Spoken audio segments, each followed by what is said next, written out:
Hola chicos, espero que anden bien. Hoy vamos a arrancar con lo que son los trastornos hemodinámicos. Vamos a ver edema, derrame, congestión e hiperemia, y en las próximas clases vamos a seguir con lo que es hemostasia y los trastornos de la hemostasia y con lo que es embolia, infarto y shock. Arrancamos como siempre definiendo, ¿sí? Vamos a definir a los edemas como la acumulación de líquido dentro de los tejidos y a los derrames como la acumulación de líquidos dentro de las cavidades corporales, que son la cavidad pleural, la cavidad peritoneal y la cavidad pericárdica. Acá también podemos incluir a la sinovial, ¿sí? Y tener también un derrame articular. En relación con lo que es la etiopatogenia, es decir, la causa y el mecanismo por el cual se producen los edemas y los derrames, tenemos que tener en cuenta a las fuerzas de filtración, a las fuerzas de reabsorción, al drenaje linfático y a la permeabilidad capilar. Las primeras, es decir, las fuerzas de filtración y las de reabsorción, son las denominadas fuerzas de Starling. ¿Cuáles son estas fuerzas de filtración? La principal es la presión hidrostática capilar. ¿A qué hace referencia la presión hidrostática capilar? Hace referencia a la presión que ejerce el líquido dentro de los vasos capilares. Es decir, que siempre que tengamos un aumento del líquido dentro de los vasos, dado por un aumento de la volemia, ¿sí? Como es en el caso, por ejemplo, de la insuficiencia renal, en la cual nosotros tenemos una disminución de la diuresis, es decir, una disminución de la producción de orina, todo lo que no se orina obviamente se va a ir acumulando como volumen dentro de los vasos, vamos a tener un mayor riesgo de que se produzca esta filtración y que por ende se acumule líquido entre los tejidos o dentro de cavidades. La otra fuerza de reabsorción, que es mucho menos importante, es la presión oncótica intersticial, es decir, es la presión que ejercen las proteínas que se encuentran en el intersticio, que lo que hacen es atraer agua, es decir, que atraen ese líquido que está dentro de los capilares para que se filtre hacia afuera. Luego tenemos a las fuerzas de reabsorción, que la principal es la presión oncótica capilar, es decir, la presión ejercida por las proteínas que se encuentran dentro de los capilares, es decir, a nivel del plasma, para que el líquido que se encuentra en el intersticio ingrese dentro del vaso. Es decir, que lo atrae. Justamente esas proteínas atraen el líquido hacia donde están. ¿Cuál es la principal proteína de nuestra circulación, de nuestro plasma? Es la albúmina. Entonces, todo lo cual nos genere una hipoalbuminemia va a generar una mayor filtración de líquido hacia el intersticio, hacia los tejidos, hacia las cavidades. ¿En qué casos tenemos hipoalbuminemia? Por ejemplo, en una disfunción hepática con una menor síntesis de albúmina por parte del hígado, o en una pérdida de proteínas, que puede ser a través de la orina o puede ser a través de las heces, o en una disminución del aporte de proteínas dentro de lo que es nuestra dieta en las distintas formas de malnutrición. Y la otra forma o fuerza de reabsorción es la presión hidrostática intersticial, que como dijimos es menos importante, pero es la presión ejercida por el líquido que se encuentra en el intersticio, que forzaría el ingreso del líquido hacia dentro de los vasos, hacia dentro de los capilares. Por otro lado, dijimos que en lo que es la formación de edemas y de derrames interfiere también el drenaje linfático. ¿Y por qué es esto? Porque todo el líquido que se encuentra a este nivel, a nivel del intersticio, va a pasar dentro de lo que son los vasos linfáticos, y desde los vasos linfáticos se va a llegar a lo que es el conducto torácico y la gran vena linfática hasta la vena subclavia izquierda, y de ahí todo ese líquido retorna a la circulación general, ¿sí? Porque vuelve a lo que es el sistema venoso y de ahí se sigue el ciclo. Entonces, si nosotros tenemos una disminución del drenaje linfático, todo ese líquido que sería tomado por los capilares linfáticos y llevados nuevamente a lo que es la circulación sistémica no estaría ocurriendo, y por ende ese líquido se acumularía en ese intersticio generando los edemas y los derrames. Y por último, la otra característica que nosotros tenemos que tener en cuenta es la permeabilidad capilar. ¿De qué nos habla la permeabilidad capilar? Nos habla de el grado en el cual el líquido y los distintos componentes del plasma pueden pasar o no hacia el intersticio, ¿sí? Y esta permeabilidad capilar va a estar dada principalmente por la distancia que existe entre las células endoteliales.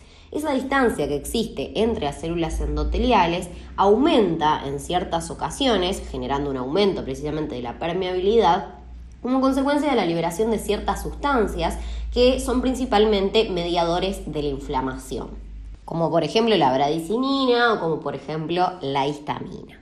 Este aumento de la permeabilidad capilar entonces va a generar una filtración de líquido hacia el intersticio que va a estar también acompañado de proteínas y de leucocitos, ¿sí? Porque al aumentar la distancia entre las células endoteliales permite el paso de cosas más grandes y no solo del líquido.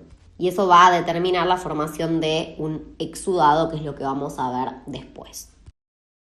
Bien, en esta diapositiva lo que tenemos son las distintas causas que pueden generar edemas y derrames en relación con todas las características que hablamos anteriormente. Entonces, un edema o un derrame puede estar causado por un aumento de la presión hidrostática capilar.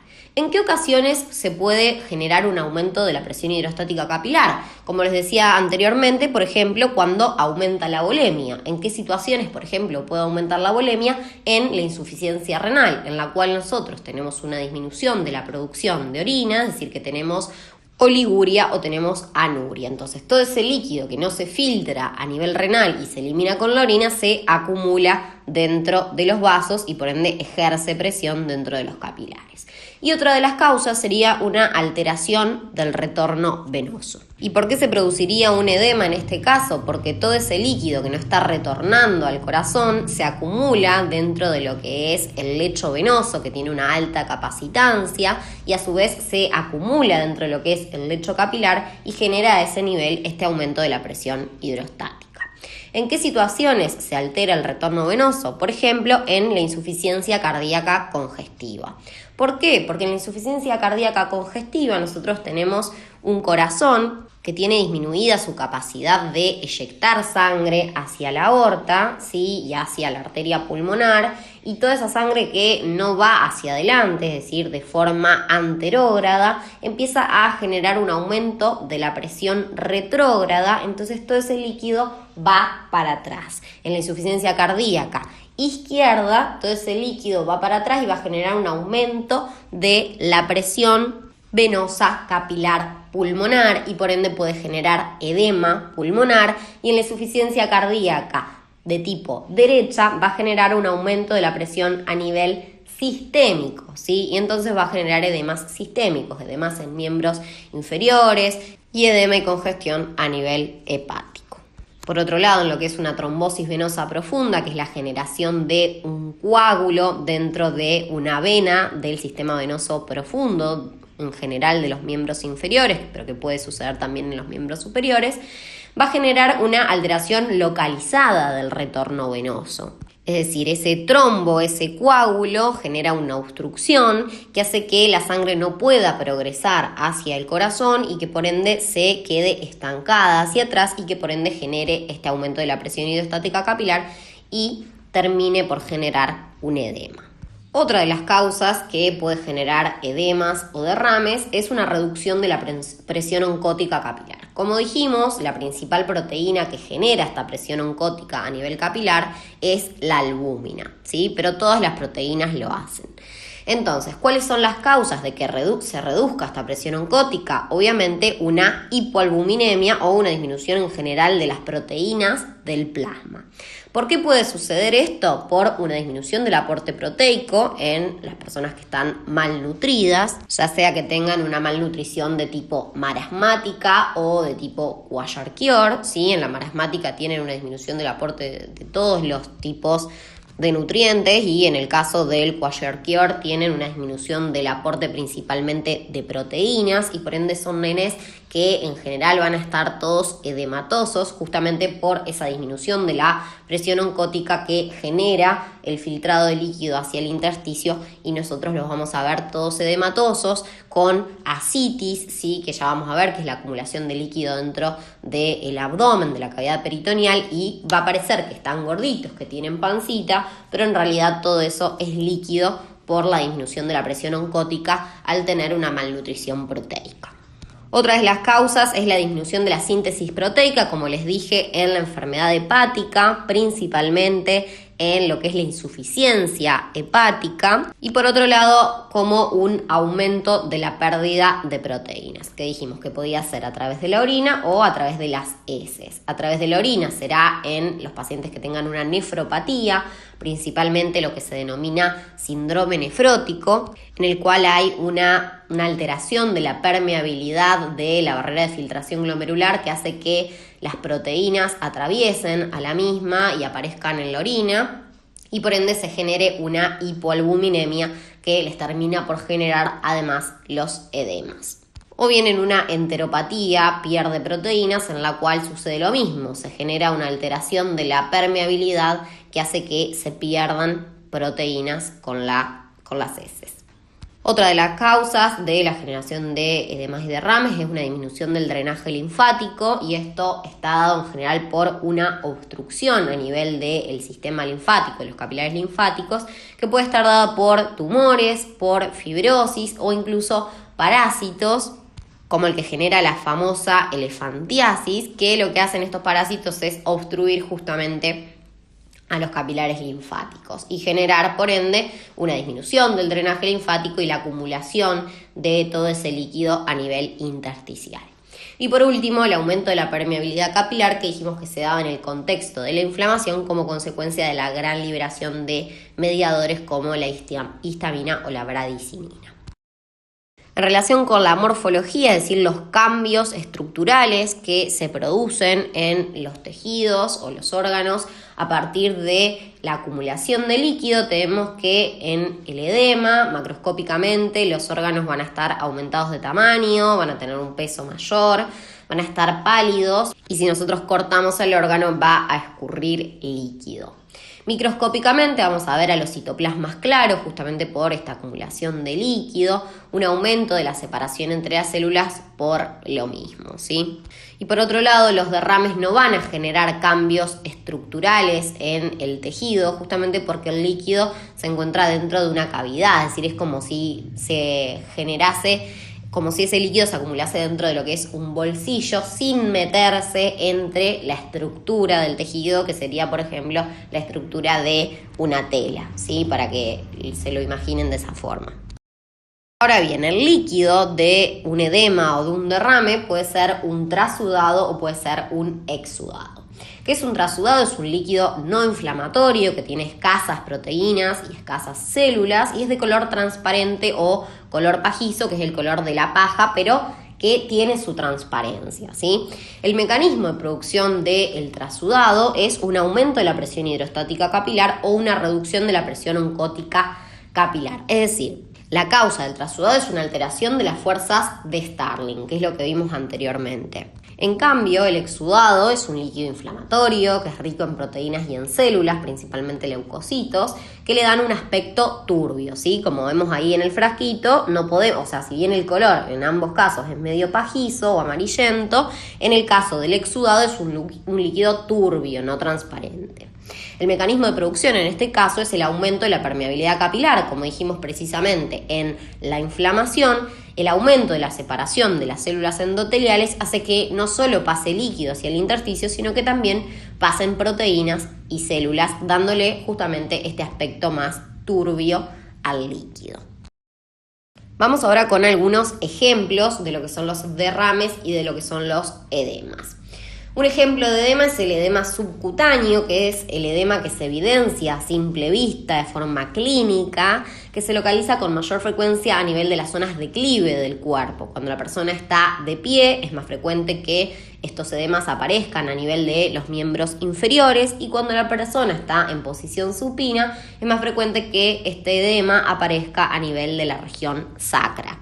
A la inspección vamos a ver una tumefacción de la zona, es decir, un aumento del diámetro, por ejemplo, de lo que son los miembros, y a la palpación puede que se genere una fóvea o el signo de Godet positivo, es decir, nosotros hacemos presión sobre el edema, ¿sí? Sobre un plano óseo, por ejemplo, ahí a nivel pretibial, como vemos en la foto, y esta presión que ejercemos nosotros hace que el líquido se desplace hacia los costados y se genere una cavidad, ¿sí? Que va a tardar una determinada cantidad de segundos en retornar a lo normal. Y eso es lo que nosotros denominamos un edema con Godet positivo o un edema con fóvea. A ese Godet se le puede caracterizar con 1, 2, 3 cruces, dependiendo de la gravedad que tenga, es decir, de cuánto edema haya. Otro ejemplo es el edema pulmonar, que dijimos que era el que se causaba en la insuficiencia cardíaca izquierda, porque recordemos que a la aurícula izquierda llegan las 4 venas pulmonares, ¿sí? Si el ventrículo izquierdo no tiene la fuerza suficiente para eyectar a la sangre hacia la aorta, todo ese líquido, toda esa sangre, toda esa presión se acumula hacia atrás, es decir, se acumula hacia la aurícula izquierda y de la aurícula izquierda hacia las venas pulmonares, y desde las venas pulmonares obviamente va a llegar a el intersticio pulmonar. Y de esta forma se da el edema pulmonar, que es cardiogénico en este caso. El líquido acumulado es espumoso y sanguinolento debido a la mezcla de aire, el líquido del edema y algunos eritrocitos extravasados. Puede encontrarse tanto en el intersticio como dentro de los alvéolos. Y el último ejemplo que les traigo de edema es el edema cerebral. Este se va a presentar con una tumefacción cerebral que genera el borramiento de los surcos y ensanchamiento de las circunvoluciones, como vemos en la imagen, ¿sí? Ven que las circunvoluciones están como mucho más gorditas y se borra un poco la diferencia entre las distintas circunvoluciones justamente por borramiento de los surcos, y se genera compresión del parénquima cerebral contra el cráneo, ¿sí? Que es una estructura rígida que no puede aumentar su volumen, ¿sí? Y por ende se genera un aumento de la presión intracraneana y se puede comprometer la irrigación cerebral, ¿sí? Porque todo este cerebro choca contra la estructura rígida que es el cráneo y por ende se comprimen los vasos que le dan irrigación al cerebro. Otra complicación que puede surgir a partir de este aumento de la presión intracraneana es que parte de esa masa encefálica se hernie por los distintos agujeros que existen a nivel del cráneo y que se produzca también la muerte. Como ejemplos de derrames tenemos el derrame pleural, que es el aumento del líquido dentro de la cavidad pleural, que normalmente tiene un líquido muy poquito, o sea, tiene un volumen de 5 a 15 mililitros. La causa más frecuente es la neumonía, otras causas pueden ser neoplasias, enfermedades autoinmunes, traumatismos y demás. Y esto obviamente al ser una cavidad que está dentro de nuestro organismo no lo podemos evidenciar por medio de la inspección, pero sí puede haber signos al examen físico que nos hagan sospechar de este derrame pleural, como por ejemplo lo es el silencio auscultatorio sobre lo que es el derrame, así como también la matidez a la percusión. Y algo que nos va a ayudar mucho es, como vemos acá en la imagen, una radiografía de tórax, frente, anteroposterior, en la cual nosotros vamos a ver esta radiopacidad, es decir, esto blanco, ¿sí? Con una curva cóncava hacia arriba, que es la línea de Demoisseau, que nos muestra todo un derrame pleural que ocupa el campo pulmonar derecho. Cuando el derrame es de menor cuantía, es decir, es más chiquito, lo vamos a ver como un borramiento de los senos costofrénicos. ¿Qué son los senos costofrénicos? Son esas puntitas negras que nosotros vemos rodeando lo que es el diafragma, ¿sí? La unión ahí entre el diafragma y las costillas. Por eso es costofrénico, frénico de diafragma y costo de las costillas. Cuando no lo vemos así puntiagudo hacia abajo, sino que vemos como una raya horizontal a ese nivel, ¿sí? Que está como eso que ahora nosotros vemos negro, se ve blanco, eso es un pequeño derrame. Otro ejemplo es el derrame pericárdico, que es el aumento del líquido dentro de la cavidad pericárdica, donde normalmente hay un volumen de 15 a 50 mililitros, y la causa más frecuente es la pericarditis. ¿Qué es la pericarditis? Es la inflamación de las hojas que revisten al corazón, del pericardio precisamente, que hace que se genere esa filtración de líquido, en general un exudado, que vamos a ver en la radiografía de tórax como una cardiomegalia que se genera de forma aguda, obviamente. Al examen físico podemos escuchar a los ruidos cardíacos más apagados o como más lejanos, justamente porque hay un líquido interpuesto entre el corazón y nuestro estetoscopio. También vamos a poder ver alteraciones en lo que es el electrocardiograma y si ese derrame es masivo puede incluso generar un taponamiento pericárdico que después vamos a ver en las manifestaciones clínicas cómo se demostraría clínicamente.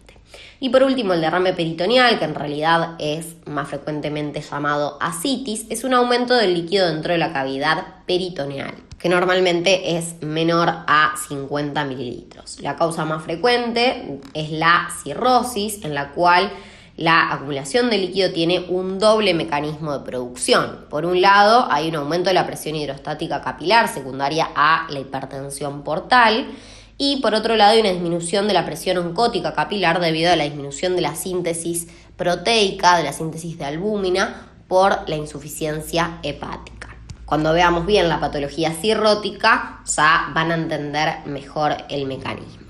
Clínicamente lo vamos a ver así, con un abdomen abombado, puede tener también abombado lo que es el ombligo, ¿sí? Y vamos a escuchar en la percusión una matidez que es desplazable, ¿sí? Tenemos otros signos clínicos como el signo del rebote, el signo de la onda cítica y demás.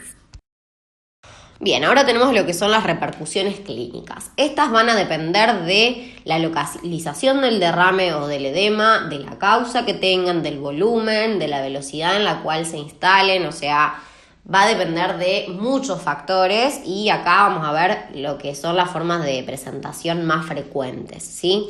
El edema subcutáneo se va a presentar como una tumefacción a ese nivel, la persona puede sentir pesadez o molestias. Si el edema es crónico, también puede haber una alteración de la cicatrización de las heridas a ese nivel, cambios tróficos de la piel, es decir, una piel adelgazada. Y si se trata de un edema causado por inflamación, que va a ser un edema agudo, puede acompañarse también de dolor, de aumento de la temperatura local y de eritema, que es la tetrada de Celso. Por otro lado, el edema pulmonar se va a manifestar con tos, con expectoración, con disnea, taquipnea y taquicardia. Al examen físico también vamos a poder auscultar rales crepitantes cuando ese líquido esté dentro de los alvéolos, ¿sí? Generando el mismo ruido que se genera en una neumonía por la presencia de exudado dentro de los alvéolos. En este caso sería por la presencia de este líquido trasudado por el edema cardiogénico. El edema cerebral se va a manifestar como una disminución del nivel de conciencia y como signos de este aumento de la presión intracraneana, como el vómito en chorro, como la hipertensión arterial, bradicardia y alteraciones de la respiración. Estas últimas tres cosas forman lo que se denomina la tríada de Cushing de la hipertensión endocraneana.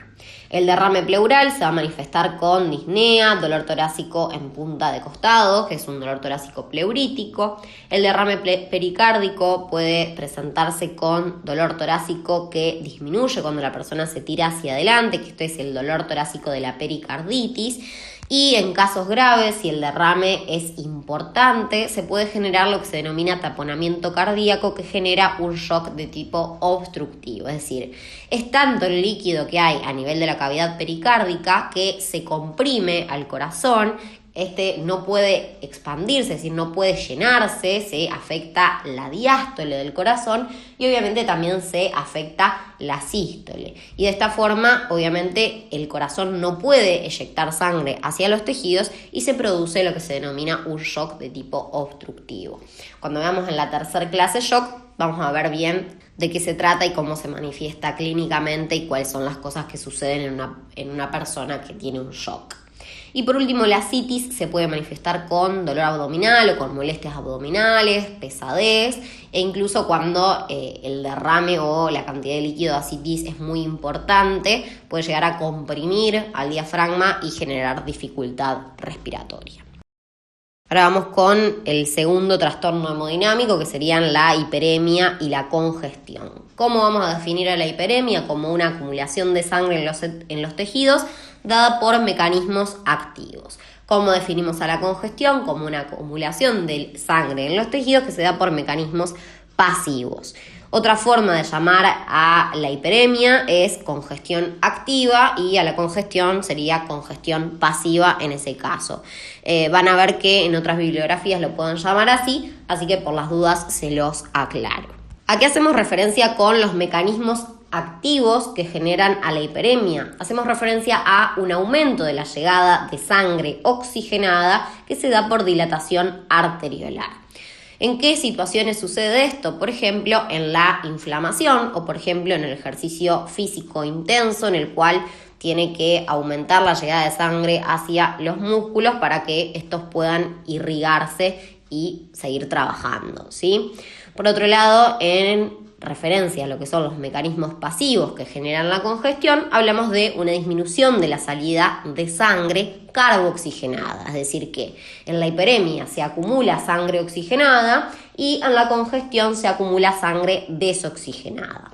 ¿Por qué puede suceder esto? Como dijimos, en las alteraciones del retorno venoso dadas, por ejemplo, por la insuficiencia cardíaca o bien de forma localizada por una obstrucción, como por ejemplo en la trombosis venosa profunda. Y eso es lo que nosotros vemos representados en esta imagen. En el caso de la hiperemia tenemos un aumento de la llegada de sangre que genera una acumulación de sangre oxigenada que la vemos ahí de color rojo, y en la congestión tenemos una disminución de la salida de sangre carboxigenada que se acumula a nivel capilar viéndola de color azul. Morfología. ¿Qué cambios estructurales vamos a ver? En la hiperemia, los tejidos afectados se tornan eritematosos, es decir, que se tornan rosados, se tornan rojos y calientes como consecuencia de este aumento de la llegada de sangre oxigenada. En el contexto de la inflamación va a haber también liberación de mediadores químicos que generan dolor por estimulación de terminaciones nerviosas y que aumentan la permeabilidad capilar generando edema. Entonces, como cambio estructural podemos ver ese eritema y podemos ver también edema. Como manifestación clínica vamos a tener el dolor y el aumento del diámetro de, por ejemplo, esa extremidad afectada, si es que estamos hablando de un miembro. Por otro lado, en la congestión, los tejidos afectados se tornan cianóticos, es decir, que se tornan azules, y esto se da por la menor salida de sangre desoxigenada. Como consecuencia de este aumento del aumento de la presión hidrostática capilar por esta sangre que se acumula, la congestión se suele acompañar de edema.